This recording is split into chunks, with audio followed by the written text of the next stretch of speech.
I trapped a monster in my garden shed. Final. By random appellation 468. Clack. I jerked from my slumped position against the wall and winced at the soreness in my tight muscles, as if I kept falling asleep in any place other than my own bed. I would soon be walking like my aged father, with a cane and a hunchback. Clack. Craning my head around, I peered through the open door of the storage closet and saw the sanctuary bathed in carpets of fresh sunlight. Birds chirped outside, and the whispers had finally stopped. Aside from myself, the storage closet stood empty. Clack, clack, clack. I froze, and all the hairs on my body stood on end. It was as if someone had smacked a stick or a tree branch against the church's white-painted clapboard siding. It was morning. The day had come. Nothing should have still been out there. Wait. Where's Cricket? My eyes flicked to the double doors of the sanctuary, and I saw they stood slightly ajar, the padlock and chain lying on the floor. A loud primal screech pierced the air right on the other side of the wall from where the clacking had come. Oh man, oh man, oh man. I stumbled to my feet and ran for the door, my Winchester in hand. Leaping through the doorframe, I vaulted down the steps to sprint around the corner. Sour knots walked through my stomach and I skidded to a halt. Cricket stood a few yards off, and not 6 feet from her. One of the bone-faced deer thrashed in combat with the shrubbery. Its branch-like antlers were tangled in what looked like a discarded tennis net, and the old frayed cordage had caught in the bushes that lined the church's walls. With every panicked jerk the creature made to free itself, it rattled its bizarre antlers against the siding, making the signature clack I'd heard earlier.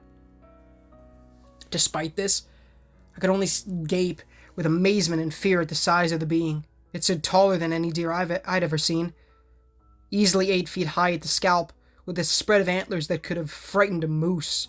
The deer's head bore the same eerie exposed sections of bone as the others, and both eye sockets were dark as shadow. Cricket, get back! With clammy fingers, I racked the lever on my rifle to chamber a gleaming 30-30 cartridge. She jumped in front of the raised barrel, waving both hands. No! Don't shoot, please! Does she not see the freaking mutant deer? I blinked at her, but Cricket laced both hands together in a pleading gesture, her sad eyes rooting me to the spot. He's not dangerous, she insisted, and inched toward the enormous stag. Watch! Cricket. I warned and tightened my fingers on the rifle. She edged up to the deer and held out a hand to stroke at the huge, muscled neck of the beast. Easy, boy, it's okay. I know it hurts you, but you'll feel better soon. Stunned, I watched her reach up to the creature's face and pat it like an overgrown dog.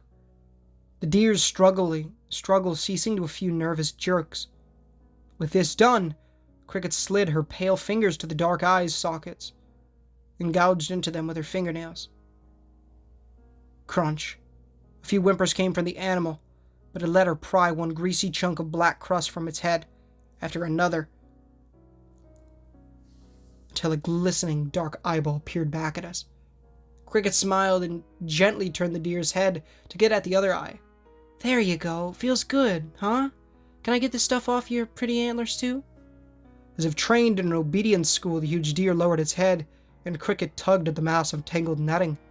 She looked back over her shoulder at me, golden hair flowing over her shoulders in a river of sunlight. We have to get him loose. Do you have something we could cut this with?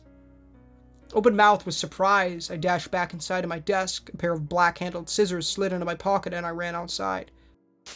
I stopped a few yards away and cleared my throat. Cricket met my frightened gaze and made a warm, reassuring grin. It's okay. I told him you're not scary. Come here. You did what? Slowly, I tiptoed closer, walked right up to the nightmarish mutant, all 4 limbs shaking. A pleasant warmth coursed through my left hand, and I looked down to find her fingers wound around mine. Cricket's golden irises locked onto me, and her cheeks tinged a rosy pink. Watch. She raised my hand and placed it on the deer's neck. Sateen bristles slid under my palm, and I could feel every twitch of the animal's muscles. Its nervous breaths, the thumping of an artery as it pushed blood to its heart. On its ragged face, I could discern a slight wriggle of the deer's tender flesh, as if it were moving into place in an almost sentient way, healing over the bone that had widened to make the skull thicker, larger, stronger. I looked up into its baleful chestnut brown eye, now clear of the sooty black crust, and I saw my tiny reflection looking back. This thing didn't want to harm me. It had gotten its head stuck trying to scrape the scum from its eye on the bushes. The sunlight. It went out in the sunlight just like she did. See? Beside me, Cricket beamed and stroked the animal's face with careful light touches. Not dangerous. I gasped at a bewildered chuckle and dared to keep petting the thing, its fur soft as a terry cloth robe. How did you do that? Her smile faltered a little at that, and Cricket frowned at the hand she held to the deer's neck, like she had just awoken from a dream. I don't know. I don't know. Taking the scissors from my pocket, I cut away the nylon strands of tennis net and let the regal beast shake his head free of the bush. He gave us both a snort, which I could almost have imagined as a gruff thank you, and trotted off toward a distant herd of his fellows, who were busy rubbing their heads on a few square tombstones at the border of the forest to peel the crust from their eyes. The morning rang with the song of birds, though I noticed a few unfamiliar tunes, as if other creatures in the treetops had joined in, ones like the deer that no longer feared the sun. All around me, the air smelled sweet, sweeter than I remembered, and a few frogs croaked a happy chorus. A finger poked my shoulder, and I turned to face Cricket. She got both eyes on her feet and dug her bare toes into the damp grass. I'm sorry for scaring you. I saw him through the window. I figured he needed help. That stuff on his eyes was the same as the stuff on you, I finished, glancing down where a few pieces of the crust lay. You said you told him I wasn't scary. Did he listen to you? Cricket winced and rubbed her arm self-consciously. Is that weird? Everything here is weird. Curious, I threw a look back at the herd of deer grazing in the rays of the sunshine. Not weird, just different. Can you actually talk to them? Her face shaded a deeper crimson and Cricket shuffled her feet. Honestly, it's more like, I don't know, like I can tell how they feel about something. I don't actually hear them talking, not like the white-eyed things. That last bit, she shivered at cast a furtive glare at the trees. They were still in there, we both knew it, spying on our every move. Of all the strange animals we'd seen so far, the humanoid white-eyed wooden-skinned freaks seemed to be the smartest and the most relentless. We should name them. I emerged from my musings to find Cricket's smile had returned. What, like Spot and Lucky? She giggled and rolled her eyes. No, not like that. I mean, they're a new species, right? All of the stuff that comes out at night is. We should name them. Cradling the Winchester in my left arm, I nodded toward the deer. Okay, go ahead. No way. She crossed both arms and gave me a small smirk. You have to. Me? Why me? Because you saw them first. She held up a finger like some kind of gorgeous college professor. And because you were here before me.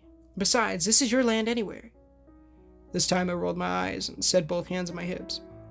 It's God's land, Cricket. And it's your home too, now. Tell you what. We flip a coin and whoever wins gets to name whatever species we're on. Deal? A glimmer came into her golden irises, and once again, Cricket's smile took my breath away. Deal. Instead of fearing the dark, I began to look forward to it, when Cricket and I would climb the ladder inside the old church bell tower with a pair of binoculars to study everything that came out of the trees. I took more technical notes while Cricket drew the creatures on a notepad I'd given her. With every passing day, more and more species ventured into the sunrise, and as they did, they changed from nightmarish, incomplete freaks to bizarre, yet beautiful creatures. The bone-faced whitetail were huge, graceful animals with soft brown fur the color of new Oxford shoes. They bordered on the domesticated side whenever Cricket approached, nuzzling her outstretched hand for sugar lumps and licked her face until the girl laughed. She had such a way with the animals, as if they could sense she too was new to this world. Many of the critters trusted her implicitly.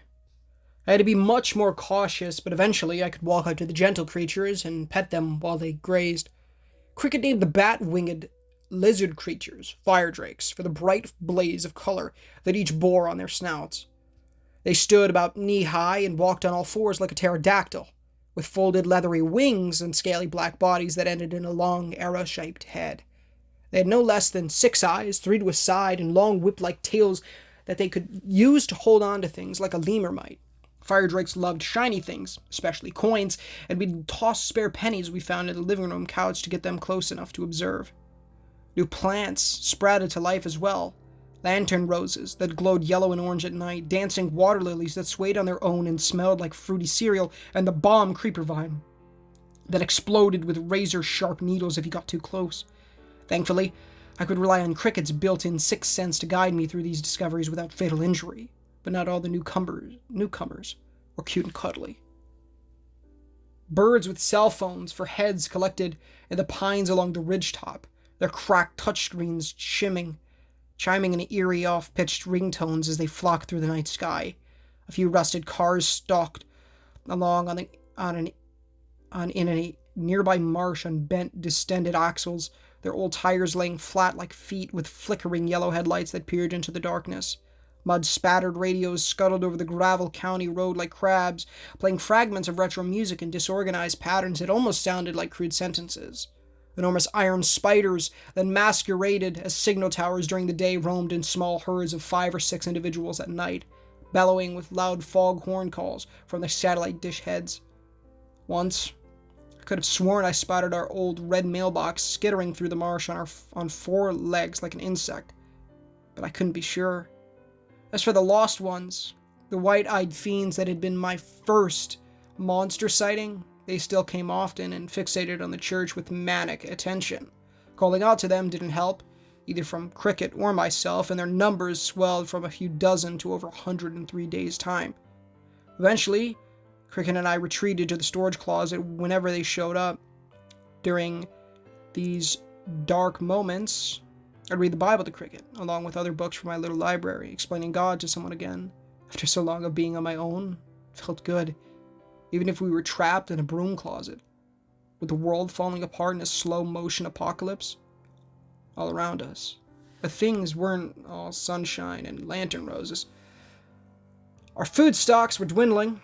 Cricket's appetite dropped after the first day or so to normal human levels, but still, I only had maybe a month's worth of supplies left for both of us. My ammunition stocks were critically low, and my phone couldn't even get through to the police anymore. Service dipped from erratic to virtuously non-existent, and I went for days at a time without even trying to upload anything. Cricket had nightmares that dragged her from slumber with cold sweats and terrified screams, and it got to where she couldn't sleep unless I was somewhere nearby to wake her when the mumbling started. And came last night. I sat in the front pew of the dark sanctuary, staring up at the wooden cross bolted to the wall, my mind a whirlwind of prayer and confused thoughts. Outside, the lost ones whispered and scratched, digging their chipped fingernails into the faded wood planks like carpenter bees. It was a cool night, the room chilly, the night sky a deep ebony on the other side of the windows. Shutting my eyes, I prayed like I never had before, searching, seeking some message of wisdom. Why are you doing this, Adonai? We have nowhere to go, and soon nothing to eat. The beasts are too many, and honestly, I'm afraid. We're trapped. Please, help me see your will in this. I sat there in the murky shadows, waiting for something. Anything. My ways are not your ways, my thoughts are not your thoughts, saith the Lord. That verse again. How many times had I passed it in the kitchen these many days? Was it just coincidence, a flash of memory, a reflex of my mind? It was so hard to know sometimes if God was speaking to me or if I was grasping at straws. Whop. My ears twitched and I straightened up, cocking my head to one side. Whop, whop, whop. Inside my chest, my heart began to pound, and I threw myself toward the nearest high-set window. An empty black sky greeted my eyes, tinged by the glow of a pale moon, but just on the other side of the trees, I thought I could see a flicker of white light. They exploded from the horizon, 4 large helicopters winging in over the foliage, their blinding white searchlights flicking on a probe at the ground. All around the church, the lost ones screeched and scattered. A few of the bone-faced white-tailed darted for cover, and the fire drakes on the roof took to the sky. "Cricket!" I thundered into the parsonage and ran to shake her awake in the spare bedroom. Get up, we have to go, come on." She jolted upright, her blonde hair askew, dressed in an old green t-shirt and checkered blue flannel pants. Her eyes winced at the light from the hallway, bleary and half awake. "What's wrong?" Crack! A muffled shot rang out, and somewhere in the darkness, one of the lost ones screamed out in pain. Blood surged in my temples, and I grabbed her hand to sprint for the front door. Outside? There are people outside, come on. More gunshots filled the air in sporadic bursts, and I fumbled with the cold padlock on the doors of this sanctuary. We were close, so close to being rescued, to flying out of here and finding a way to fix this mess. "Adam!" Cricket stepped back from the door, her golden eyes flashing, in uncertainty at the sound of the helicopters touching down just outside the grassy cemetery. "I don't know about this." But the lock was already undone, and I pushed the door open with my shoulder, grabbing my rifle from beside the doorframe to step into the misty night. 2 of the aircraft landed, while another 2 continued to circle overhead, their door gunners firing salvos of machine gun rounds into the woods around the church. A few dozen riflemen spread out in the ankle-high grass of the cemetery and advanced toward the church, their black rifles raised, with tubular night vision goggles pulled down over their eyes. Like the helicopters, the men were all clad in gray and flat slate gray. It reminded me of a stone, cold and unfeeling. I didn't see insignia anywhere, no letters, numbers, or patches for a unit. They moved with fluid, confident steps, as if this wasn't the first time they'd been dropped into a dark, dangerous place and cleared the surrounding churchyard in a matter of minutes. One of the lead soldiers pointed to us, and they trotted our way with deliberate strides, their weapons never lowering. Cricket's hand tightened on mine, and I felt her tremble. She had yet to meet anyone else besides me, and this wasn't exactly a pleasant way to meet and greet. "It's okay." I squeezed her hand back. "Just let me talk to them." She didn't reply, merely nodded with her fearful golden irises trained on the soldiers. The nearest man stopped a few yards away and lowered his rifle. He swung the night vision goggles on his helmet back and grinned at me with a camouflage-painted face and shiny white teeth that gleamed between his bushy beard hairs like stars. "Hey there! You guys are a sight for sore eyes. We didn't think there was anyone left on this side of the ridge." Is it really that bad? I tried to stifle the unease that generated in my guts and smiled back pleasantly. "Good to see you too. We've been stuck here for days. You guys with the army?"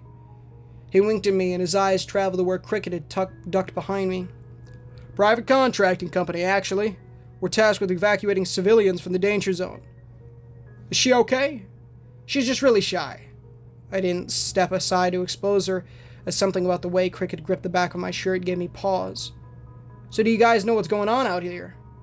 Sighing, the man slung his rifle over one shoulder and muttered something into his radio mic before turning back to me. "It's a complicated situation. Mind if we come in? We'll help you gather your things before we exfil out of here." Stepping to one side, I waved the soldiers in. 5 minutes later, we sat in the parsonage kitchen, our suitcases at our feet, and passed mugs of fresh coffee to the grateful troops. The man, known as Lieutenant Bronson, sipped his black no sugar across from Cricket and I, his angular face shaded and foreign in the kitchen light. "I'll be honest, I don't know how you two made it this long." He chuckled and stretched to crack his back beneath the bulky plate carrier he wore. "I've seen whole squads of guys go out there and get torn up by those things, and they're not even the worst. I've heard rumors from a gunship crew that they spotted something huge on radar, some kind of techno the size of a plane in the North Woods. They're lucky that thing didn't settle down here." Cricket shifted in her chair and avoided the lieutenant's piercing gaze, picking at her jeans with a nervous fingernail. She didn't often get nervous, and I had to admit, it made me a little anxious to see her so on edge. I glanced at her out of the corner of my eye, but played it cool. "We just laid low mostly. Couldn't leave after they slashed my car tires. So, where do all these things come from?" Bronson made eye contact with one of the other soldiers around the room and scratched the back of his neck. "Like I said, it's complicated. A bunch of scientific stuff that's above my pay grade. From what I've been told, it's basically some form of electromagnetic radiation that causes cellular life cycles to change. Makes mutants out of normal stuff and creates new things where holes in the environment exist. I figure you've seen plenty of that, right? Again, he looked at Cricket, and something about the way he watched her, with a wary, predatory gaze, made my skin crawl. She's not going to bite you. Or are you thinking of biting her? I scooted my chair closer to hers and slid my hand under the table to grip Cricket's. Her fingers clammy on mine. Yeah, we actually made lots of drawings and notes. If you'd like, we could show them to you. Bronson let slide a broad grin. If your shy friend wouldn't mind grabbing those for us, that would be excellent. Turning to Cricket, I nodded toward the door and leaned to whisper in her ear. Here. When you go to get the drawings, count how many soldiers there are, just so we know, okay? Her face hardened into a knowing, resolute impassiveness, and Cricket rose to slip down the dimly lit hallway. Never did catch your name. Finished with his coffee, Bronson leaned back in his chair, and I saw some of the former smile fade, the mask falling away to reveal his calculating eyes on me. Adam. I cleared my throat, and I tried to find a way to sit that didn't make me feel surrounded by the heavily armed squad in my kitchen. Adam Sterling. And her name? A long, heavy silence fell between us, and I couldn't look away from the lieutenant's hard eyes, my pulse roaring. I shouldn't tell him. Not yet. Stacy. It tasted bitter in my mouth, but I spat the lie out, draining the last of my coffee to hide my grimace. She's my wife. He raised a dark eyebrow, and Bronson drummed his fingers on the table. She's pretty. Never seen eyes like that, though. Solid gold? Kind of strange, don't you think? Shrugging, I tried to keep my palms dry by rubbing them on my pant legs. It's a medical condition. She's had it since she was born. Really? Bronson dropped the friendliness completely and wove both fingers together on his bearded chin. When was that precisely? This guy is really getting on my nerves. Why? I narrowed my eyes at him and crossed both arms. He cocked his head to one side, and his lips tugged into a smirk. Careful with that tone, Sterling. After all, we're your ride out of here. And if we choose to stay? The retort left my mouth before I could stop it, my angst getting the better of me. I appreciate the SEAL Team 6 rescue, but like I said, we've been just fine up till now. You're in my kitchen, Lieutenant. Don't forget that. Tension clouded the air. Thick as mud, and no one sipped their coffee now. Behind their face paint, the men glared at me, and more than one flexed their grip on their weapons. Where is Cricket? How long does it take to get a notepad for the next room? You know, Sterling, I ran into guys like you a lot when I was just a grunt. Bronson chuckled, a humorless warning laugh that sent shivers down my spinal cord. Big, tough talkers, up until the truth hit them in the face. Then they'd show themselves for the lying rats they were. I hate liars, Sterling. Hate them. So, you want some truth?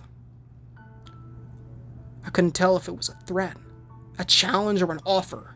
But either way, all I wanted was to find Cricket and get away from these men as soon as possible. I want to leave now, please. Oblivious to my demands, the lieutenant leaned across the table. I could smell the chewing tobacco in his breath. The truth is, you're a dang liar. Danged liar. Your wife died last year in a car wreck. You came here alone. We've had a drone watching you every time you walked through that door. We saw everything. My throat turned bone dry, and I became acutely aware of how far my antiquated Winchester was from my hands, and how long it would take me to reach where it stood, propped in the corner. What do you want? I gritted my teeth, doing my best to keep my calm, even as my brain screamed that Cricket had been gone for far too long. Bronson didn't move, only watched me with that snake-like stare that showed no remorse whatsoever. The truth? We've been dealing with the freaks for months now, trying to find a cure. Drugs, chemo, you name it, we tried it. Even exposure to sunlight. Nothing. All dead in minutes. And yet, somehow, you find a way to change one with a garden shed and shovel. And she's thriving. Horror iced through me, and I clawed for something to rescue me. Convincing lie, a bluff, but nothing came. The clock ticked in the background. I could smell the musty coffee pot burning, and outside, the helicopters whirled overhead in a deadly throbbing rhythm. A muffled scream cut through the tension from just down the hall, and a thud echoed in the shadows. Cricket. I lunged for the hallway, but hands grabbed me from all sides, and one of the soldiers snapped my Winchester before I could reach for it. Someone slammed the fist in my stomach, and all the air rushed from my lungs. I crumpled, my knees buckling, and they pinned both arms behind my back. 2 more soldiers emerged from down the hall, and between them, Cricket writhed, her hair a wild mess, feet kicking at the air, one of her shoes missing. "Adam!" Her golden eyes filled with tears, and she thrashed to free her trapped arms, too small to overpower the hulking mercenaries. Struggling to stand, I managed to drive my head into the side of the closest man, only to have stars explode before my eyes when my skull hit his steel plate armor. "Get your hands off her!" Again, more fists collided with my head, face and chest, until darkness nibbled at the corners of my vision. Pain rolled through me. I'd never been hit so hard in my life, and red blood dripped from my nose onto the floor. "Stop it!" Cricket wailed, her sobs choked and uncontrollable. "Stop it, please, don't hurt him!" Bronson strode casually and knelt so his face was level with mine. "I just need a simple answer, Sterling. How? How did you do it?" "Sunlight," I coughed, the metallic coppery blood bubbling over my cracked lip. "The sun, it changed her, I swear." "What did I say about lying?" Lieutenant shook his head and waved to the men surrounding Cricket. "Hold her down." "No!" I threw myself at him, but made it only a few inches before black tactical boots slammed into my ribs in a cascade of misery. Cricket flailed, but they dragged her to the floor and pinned all 4 limbs. One of the men held her head in place, and Bronson reached into the small pouch on his side to retrieve a strange, silver-colored gun with 2 thin metal needles on the end.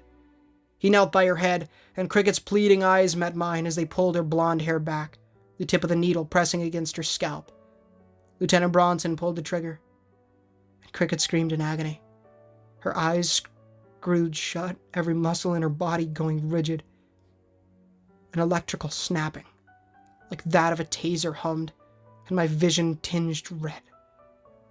Beep, beep. Withdrawing the gun, Bronson wiped the blood-stained prongs on his pant cuff and looked down at a little blue screen on the back of the gun. His grin brightened. The lieutenant clicked a black plastic hand mic on his plate carrier. "Bases, Harvester 1, actual. I've got it. Confirmed type 6. Viable female, condition alpha. I say again, I have a live, viable type 6. A sniffle came from the floor, and Cricket opened her eyes to fixate one on me. Rivers of pain swimming down her sweet face. I was helpless. We both were, and I'd never felt more enraged and humiliated in all my life. "Solid copy, Harvest 1 actual. You now have priority until ultraflight status to the green zone. Secure the specimen, wipe the scene, and move to extract. Base out. Neutralize him and raise the building." Lieutenant Bronson jabbed a finger at me, and the other men hauled Cricket to her feet, the red blood dripping down her neck from the 2 holes in her pale skin. "We're wheels up in 5 mics. I have to do something. Don't I, please? I have to do something. Help me." My mind whirled, and an idea clicked into place. Letting my eyes slide shut, I sagged and went limp into my captor's arms. "What did I say?" Bronson scoffed, and his knobby boots scuffed on the hardwood floor to leave. "Tough guys, all of them, right up until the action starts. Let's go." The soldier standing over me relaxed, and one of them took his hand off my arm, either to readjust his grip or scratch at his face. "Wrong move, loser." I reached back, and my fingers closed over the smooth, textured handle of something stuck at his waist belt. Steel flashed in the hallway light, and the man to my left howled as I buried the blade in his face. The one, at my right, scrabbled to grab his knife away from me, but I drove my elbow back into his chin and threw myself backward to tumble over him in a clumsy reverse somersault on the kitchen floor. Landing on my face, I crawled back into the fight, too panicked and desperate to think about how bad this would end for me, and wrapped my arm around the man's neck. More of the soldiers ran to help their comrade, guns raised, but my hand found the automatic pistol in the mercenary's belt. I jerked it free. "Get back!" I pressed the gun to the man's sweaty temple and thumbed off the safety.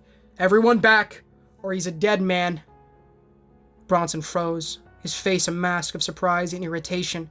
The men carrying Cricket stopped as well, and Cricket's wide eyes switched back and forth between me and the lieutenant. Somehow my crazy gamble had paid off, though I hadn't expected to get this far. "Seriously?" Bronson rolled his eyes at me. "That's your master plan? I've got 40 guys ringing this place with steel. You won't get—" "Shut up!"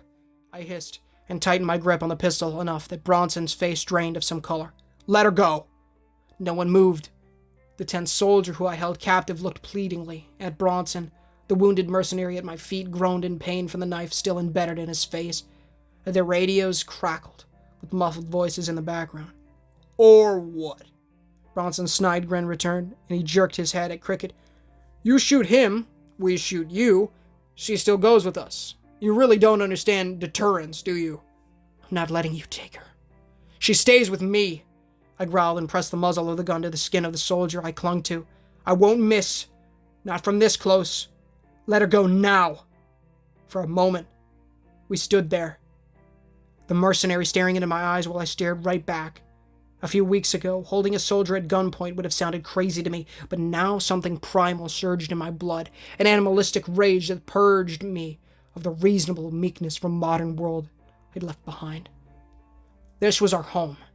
Cricket belonged with me, and I knew then that I'd rather throw myself mindlessly into machine gun fire than let them cart her off. "You know what?" Bronson hissed, and his hand inched for the gun on his belt. "I don't think I will." My eyes drifted to Cricket one last time, and she stared back at me, her beautiful face tear-stained and forlorn. Man, she was pretty, like a bright spring day with cotton ball clouds and fresh wildflowers.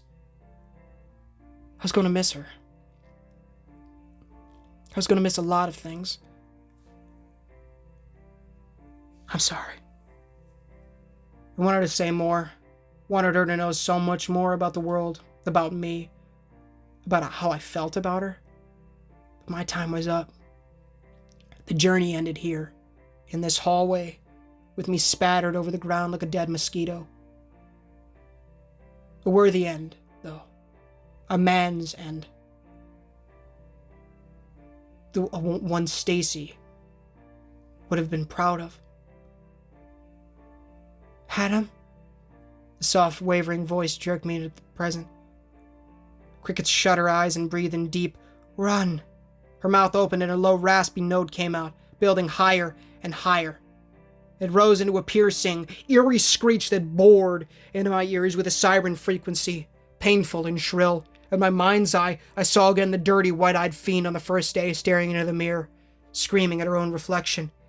Harsh static rushed through my brain. My memories rippled before my eyes, and for a brief second, I saw the drawing Cricket had made on the shed floor, with a strange, towering figure whose head was made of branches. Glass shattered. Men cried out in torment. The radios flared with garbled voices. I dropped the pistol and clapped both hands over my ears, my skull aching at the sound, but even from beneath my wall of fingers, I still caught the thudding of feet on the grass. Just outside, the roar. Hundreds of throaty calls in unison, and the echoes of gunfire picking up. Cricket's scream cut out, and I blinked to find myself outstretched on the kitchen floor. The world spinning, my head a mess of fog. Bronson and the other soldiers lay slumped in the hallway, either unconscious or dead. I didn't know. But their radios shouted with panic. The other soldiers outside in total bedlam. Contact in the trees! They're everywhere! Base, this is Echo 3-5. We're under a heavy attack at Sector 9. We need... Snarls cut him off, and the howls of the lost ones blazed through the night air in triumph. I could smell the blood on the wind. Knew it wasn't just my broken nose. The shrieks of dying mercenaries accompanied by the awful rending of flesh and snapping of bones like tree branches. Machine gun fire roared overhead, but it didn't help as more rabid limbs scuttled over the grass just beyond the kitchen wall. Hundreds of mouths eager for the first fresh meat they'd had in days. Hands snatched at the cloth of my shirt, of my t-shirt, but I was too weak to fight. They dragged me over the floor, toward the back door of the kitchen and into the cool, damp shadows. My vision blurred and all four limbs seemed heavy as lead. But there was something else. Something just on the end of my perception, so quiet I almost didn't notice it. Whispers. Whispers echoed everywhere, in the corners of my mind, in the grass under my back, in the thin white mist that hung on the air. Lost, lost, lost. Stiff twigs scratched at my body, and leaves fell around my face. Green closed over me, and I recognized on the bushes on the side of the parsonage a small bird's nest, and the limbs just over my head. Gooey Ohio clay squelched under my back, cold against the already soaked shirt I wore, and I smelled churned earth, hot blood, and burned gunpowder. A shadow loomed over me in the tiny cavern of the shrub, and I stiffened, waited for the pain.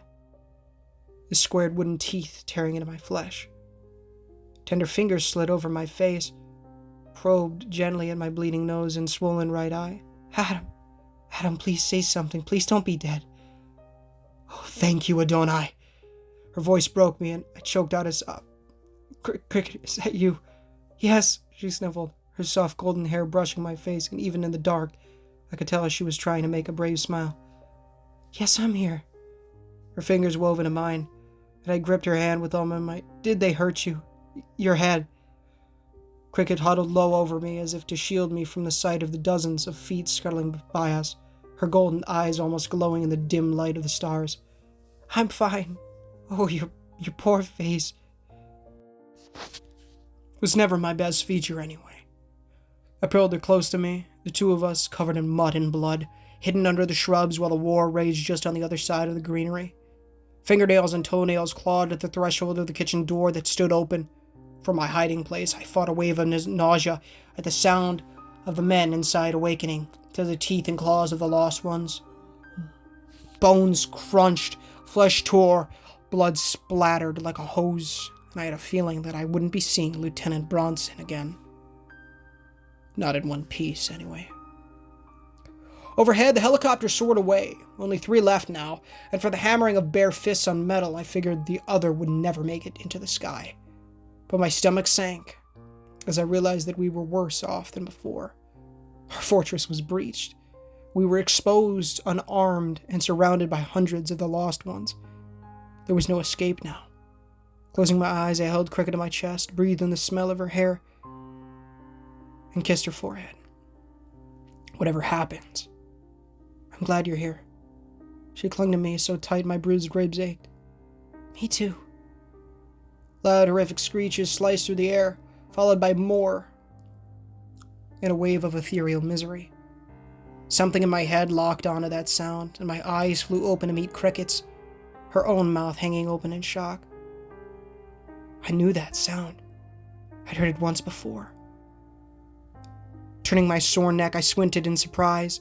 A thin tendril of warm yellow light poked through the leaves of the bushes around us. More came, inch by inch, pouring over the sky, and the screams dropped off to eerie silence. Dawn.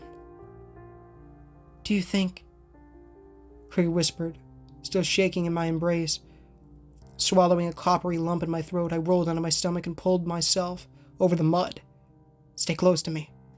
Crawling out of that bush, I stepped into the blaze of colors that painted the morning sky.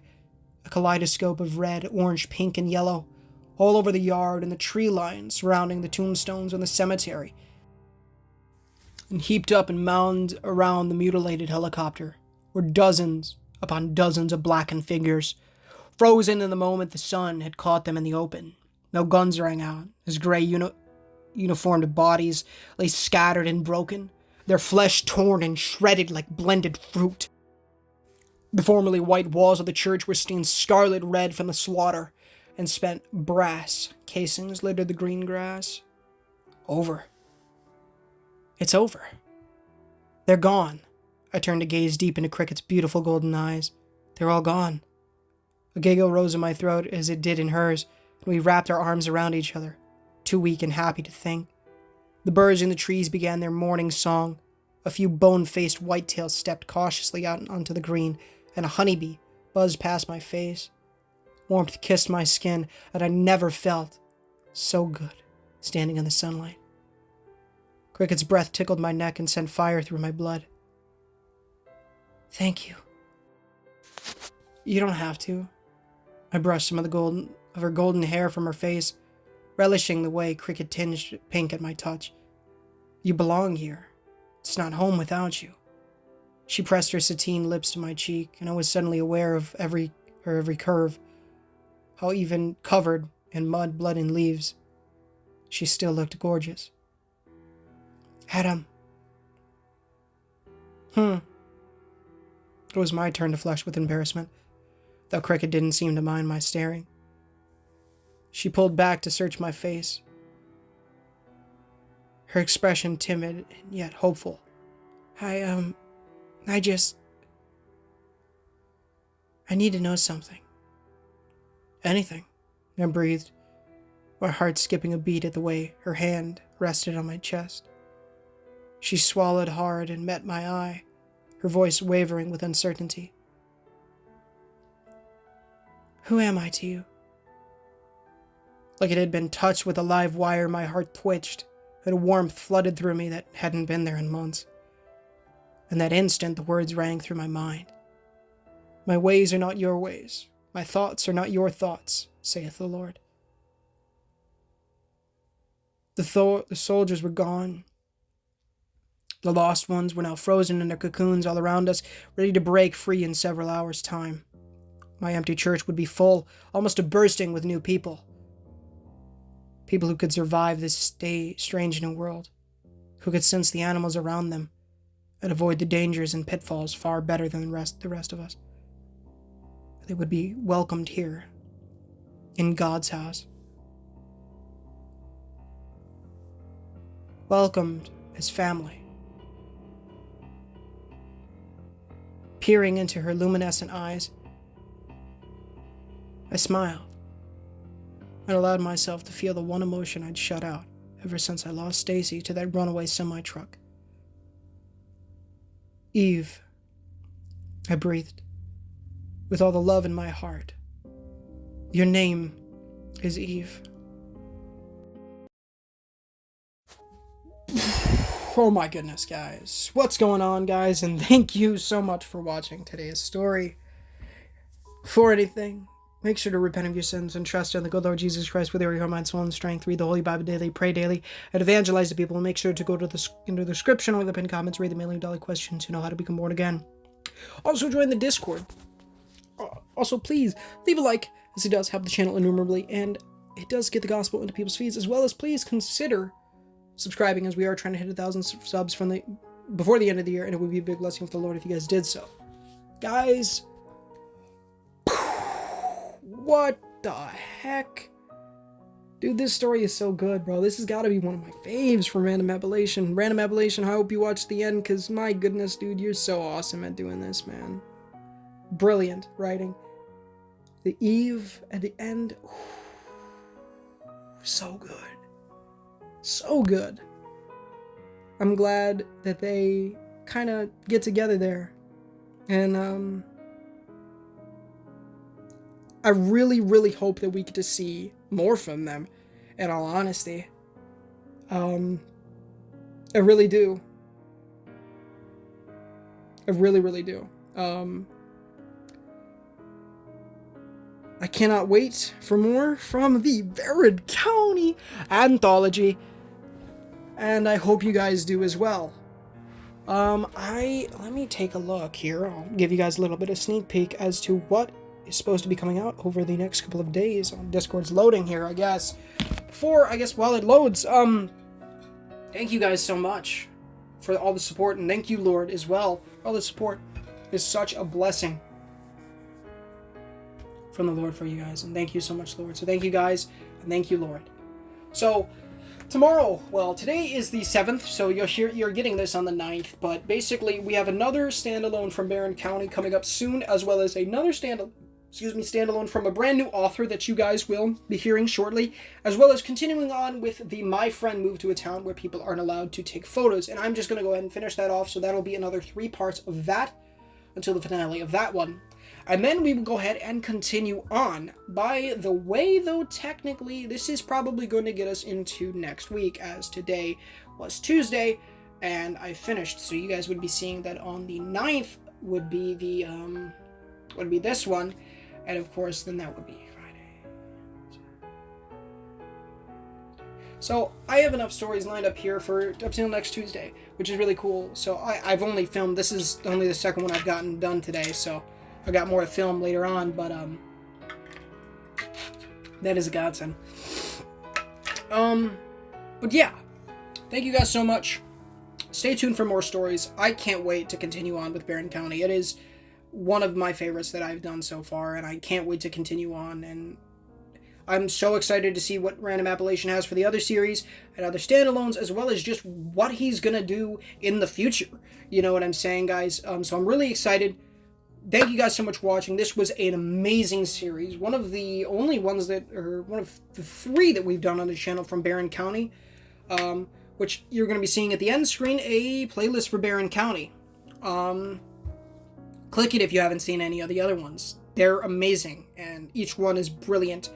So please, go watch.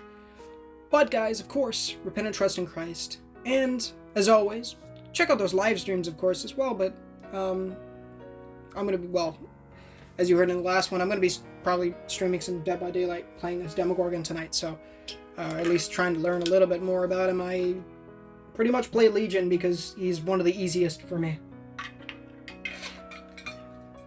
I can get 4Ks pretty regularly. That being said, though, I've never played on Hawkins Labs, so I'm going to have to learn that map, which I'm assuming Nostromo was pretty popular when it came out in terms of the range that it had, the amount of times you would get it. So I'm assuming that Hawkins is going to be the same way. I could be wrong. I do want to play it, and I'm going to start to earn some of the things. I'm really excited, though.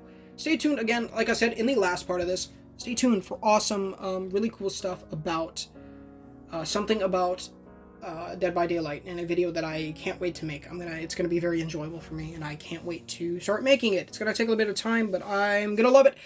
Okay, repent and trust Christ, folks, and of course, as always, this is Ninja Gamer, signing off.